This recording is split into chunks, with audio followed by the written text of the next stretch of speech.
కొంతమందిని చూశాను రమ్మగారు, ఉసూరు మియ్యాల్లాగా పనిచేస్తారండి. నెల వచ్చేసరికి చక్కగా జీతం కావాలి, రోజు పనికొస్తావు, ఎక్కడ ఇంట్రెస్ట్ ఉండదండి. కమిటెడ్గా పనిచేస్తే Yes. నీకు కావాల్సింది ప్రకృతి దానంతట అదే ఇస్తుంది. 100% రమ్మగారు. ఇంకొకసారి చెప్పండి, ఇంకొకసారి చెప్పండి.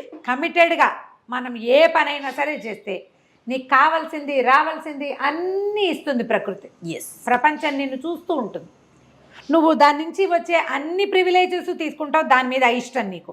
అది చాలా తప్పు. అవునండి, ఇది మనుషులకు కూడా వర్తిస్తుంది జయ. అవును రమ్మగారు. భార్యల దగ్గర నుంచి అన్ని సర్వీసులు తీసుకుంటారు, వాళ్ళకి ఇవ్వవలసిన ఏ కేరు ఇవ్వరు, ప్రేమను తప్పు. చూపించరు. ప్రేమను చూపించరు, తప్పు. నీకు కావాల్సిన రోజున నీకు లభించదు అది. భార్యలు కూడా అంతే. మగవాళ్ళ దగ్గర సంపాదనలు అన్నిటి ఎంజాయ్ చేస్తారు. వాళ్ళ డబ్బు, వాళ్ళ సంపాదన, వాళ్ళు ఇచ్చే అన్ని రకాల ఫెసిలిటీ తీసుకుని ఆ మనిషిని ఇష్టం, వాళ్ళని ప్రేమించరు, వాళ్ళతో కమిటెడ్గా ఉండరు. తప్పు కదా.